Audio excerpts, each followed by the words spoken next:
E agora vamos à entrevista do dia com Rodolfo Gamberini. Nosso convidado de hoje é o cientista político Cláudio Couto, professor da Fundação Getúlio Vargas. Obrigado, professor, por estar aqui conosco no Jornal da Gazeta. Obrigado, Gamberini. Vamos começar uma pergunta bastante geral. Como é que o senhor vê o Brasil hoje? Bem, o Brasil acho que vive um momento de crise, né? Não acho que é uma crise estrutural, as nossas instituições não estão sob risco, mas é uma crise conjuntural, uma crise de governo, sobretudo, e uma crise de economia. Acho até que o governo, num certo sentido, teve um alívio nos últimos dias, né? Acho que a política que a presidente adotou de abdicar da coordenação política diretamente em prol do PMDB e de Michel Temer de um lado, e de fazer a política econômica em prol da equipe liderada por Levi de outro, isso acabou fazendo com que as coisas começassem a se acertar. E aí, para até, vamos dizer, sorte dela, acho que talvez não só sorte, mas enfim, para seu benefício, tivemos aí essa invertida que o seu desafeto, presidente da Câmara, Eduardo Cunha, sofreu com a derrota acachapante que levou em função da sua arrogância, da sua prepotência, da sua ideia de que poderia impor, mesmo a seus pares, aquilo que bem entendesse. E ficou claro que a coisa não é bem assim. Então eu entendo que é um momento, enfim, ainda de crise, mas talvez de algum redirecionamento dessa crise, talvez a gente possa começar agora a caminhar para um momento de um pouco mais de tranquilidade.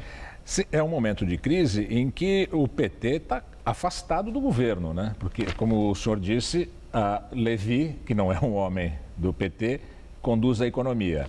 Michel Temer, que não é um homem do PT, conduz a política. A presidente tem 2 primeiros ministros ali, na verdade, executando a política.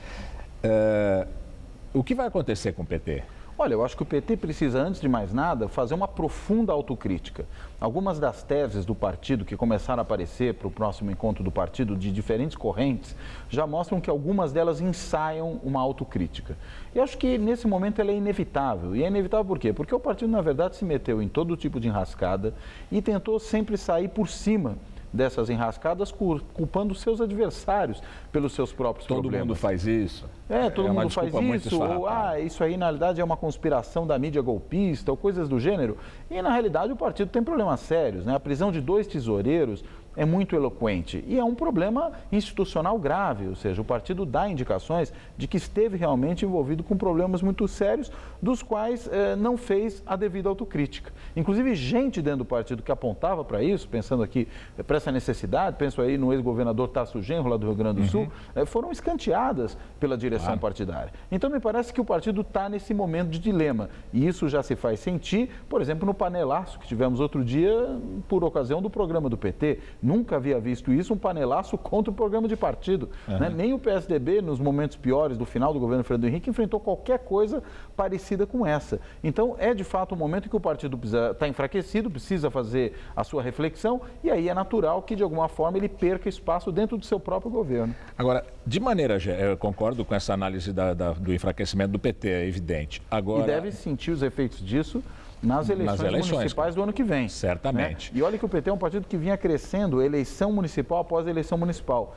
Eu acredito que isso deve sofrer uma certa reversão nas eleições do próximo ano. Agora, essa crise, ela respinga, não essa crise especificamente, mas essa crise de credibilidade alcança todos os partidos de maneira geral, né? Mas o problema maior do PT nesse caso vem até de um bônus do PT. Do fato de que o PT é, de todos os nossos partidos, aquele que tem a marca partidária mais forte. Ideológica? Né? Não só ideológica, a marca mesmo. Ou seja, se o eleitor, que é conhecido como cidadão... partido. Exato, o identifica como partido. As pessoas falam em petistas, elas não falam muito em PMDBistas, tucanos, falam um pouco, mas o PT é que tem realmente essa marca partidária forte para o bem e para o mal.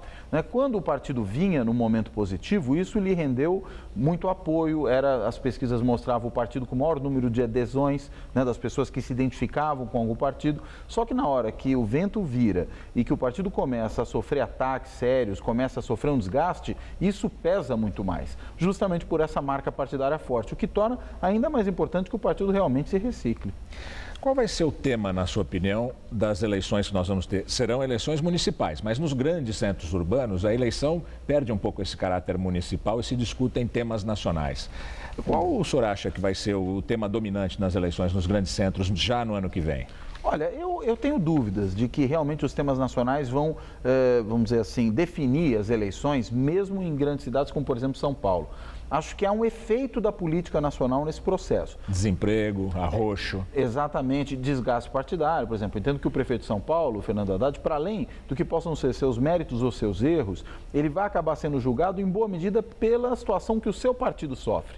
Veja, isso não é trazer exatamente a discussão da política nacional para dentro da política municipal, mas na verdade, ter um efeito da política nacional na política municipal. Acho que alguns temas que têm a ver com problemas gerais, como você apontou, desemprego, por exemplo, que começa a apresentar aumento, ainda é baixo se a gente considerar o ciclo histórico, mas já começa a aumentar. Se ele aumentar muito profundamente até o ano que vem, a gente vai começar a ter reflexos disso também na política local. E aí é possível que alguns desses temas apareçam, inclusive com os candidatos tendo que tematizar problemas como qualificação profissional, como criação de oportunidades de trabalho, coisas desse gênero que, a rigor, nem são tanto assim assuntos da esfera local. O eleitor vai votar com o bolso. Olha, o eleitor sempre vota com o bolso, né? Embora eu diria que quando se chega no nível municipal, ele vota com o bolso e volta também com o seu cotidiano, com o seu dia a dia, por exemplo, com a tampa do bueiro fora do lugar. Tá certo. Muito obrigado, professor, pela presença aqui no Jornal da Gazeta. Obrigado a você, Gamberini. Obrigado. Boa noite.